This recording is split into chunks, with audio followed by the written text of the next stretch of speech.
What's up, YouTube? This is King Monyay, checking in for another day. I'll be making these videos, checking all the comments. Make sure you hit the like button, go ahead and subscribe, and become part of the Monyay tribe if you ain't already official member. So, first of all, I wanted to say that I'm all about love, right? I'm all about love. I'm tuned in to everybody's perspective, and I've been called racist before. I never looked at myself as a racist. But I guess that's a side effect, a cause, a repercussion of this lifestyle and my experiences. And so I guess you can't just come out completely. I haven't came out completely untouched, unmarked, but it hasn't damaged and corrupted my heart. I like to say that. But I remember even in prison, my whole life I've interacted with Mexicans, just regular Mexicans. They wasn't gangbangers or nothing like that. Later on, maybe they started. But I remember in prison, I was in a dorm. I was in a dorm setting, and my next door neighbor was a pisa. And if you can see the way we interacted, a lot of times people try hard to work past their prejudice. And so they'll be over friendly, over respectful, over kind, over generous, right? They go the extra mile to prove and show and to demonstrate that they are not racist or that they are not prejudiced. So I remember that because my next door neighbor, he was a paisa. He didn't speak English, but he was very, very kind. And one thing that I know is that love is a universal language. You know when a person is trying to genuinely show you love, when they're genuinely trying to be kind. So he was always trying to be kind, and he was always trying to do things like I moved into the dorm, and I moved in next to his bunk. Well, my bunkie and him already had a relationship. They already kind of had something worked out. So every morning, the paisa would clean the floor. He would clean the floor, and that was the routine, But as I moved in to the bunk, I started to notice, hey man, I don't really, me personally, I didn't feel like I need somebody to clean my floor. In prison, we call it a driveway, our driveway. This is my driveway. Basically, on this side of the bunk, this is my driveway. On that side of the bunk is your driveway. Well, he was just trying to be kind and generous by cleaning my driveway.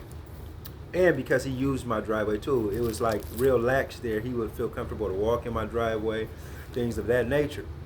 And so that him and my bunkie already had that type of communication.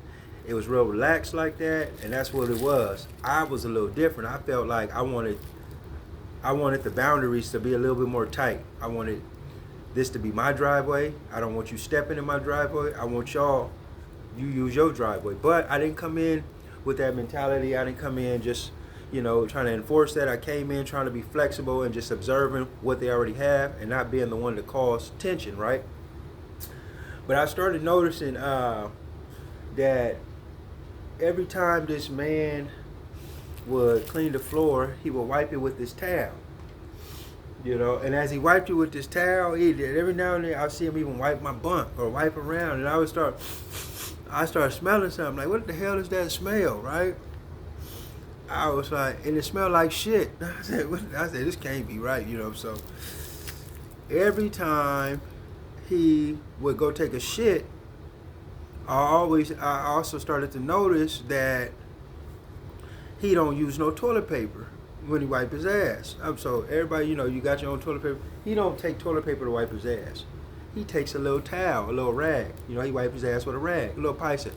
And then take the rag and put it in the toilet and wipe it out, squeeze it out, wipe his ass some more, clean it. He just got this rag with him. Or I caught him one time wiping my floor with that same rag, spreading booty germs. And I was outraged. I couldn't believe that this man, this is the whole time I've been smelling ass. It's because this man is wiping his booty towel all over the floor on my driveway. And so, in my mind, I'm thinking, this motherfucker got to be doing this on purpose. This motherfucker is trying to play me, He can't speak English. He just trying to do an act of kindness. But I'm thinking, ain't nobody is fucking dumb. I know what he's doing. I just seen what he's doing. And so I got to go find somebody to communicate with him. To let him know, look, man, stop cleaning my shit. I got it myself. I don't need you wiping booty germs all over my motherfucking area. Because the shit stank. So I just basically tell him, they tell him, translate it in Spanish, saying, look, man, he's saying he'll clean his own shit. He don't want you over here. And, I had to do that because if not, this would have continued. Now, I don't know if he did it on purpose or not. That could be a cultural thing. Different people have different cultures, different things they do. But I didn't let that,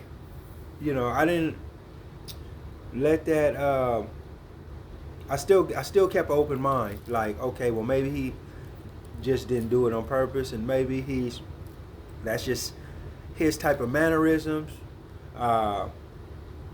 And so basically, I kept an open mind to him. I didn't just throw him in a box like, oh, you dirty ass motherfucker. You trying to be. I didn't do that. I kept an open mind. I still continued to, like, he would make soup. He would make soup, and he would offer me some soup. He makes soup every day. Every Monday or something, we had chicken. He would save his chicken. He would make this chicken stew. He would make stew, and he would want to share with his neighbor. I knew that it was a true act of generosity. So I would, I would taste the soup. The soup was delicious. It was cooked with love, and I ate the soup, man. And could have been, somebody gonna say it could have been poison, could have been this. I don't live life thinking like that. I don't live life trying to see things in a negative spectrum. I try to think positive, right? And so there are people that we have different cultural differences that may come off as slights of disrespect or this or that, but I think the message is that love is the universal language. When somebody has good intentions for you. When somebody has cooked you or prepared you a good meal. When you're in a loving and peaceful environment. When you're somewhere that is comforting. That. The feeling. Why? Because it's a feeling of love. And you also know when you're around hostility. People who have hidden motives. Right? And so that's all I want to speak to. I want to speak to just keep an open mind to receive the people around you in that type of light. There was something else I wanted to mention about that, about my next door neighbor, about the interactions with just the different cultures. He was, I already mentioned he would share the soup. There was something else he used to do. Anyway, he's a lifer. He got life, and in prison, it's okay for blacks to eat. We don't have a problem with eating off of a Mexican. I don't have a problem with eating off of meaning they give me some of their food. But it's frowned upon and damn near forbidden for a Mexican to eat or drink after a black. It's frowned upon and forbidden for a white to eat or drink after a black. And I'm not saying drink out of the same cup. I'm just saying maybe just for me to offer them something. But on these 50-50 yards, that may be changed on the 50-50 yards, meaning that, you know, the lines may be blurred. They may be doing that, but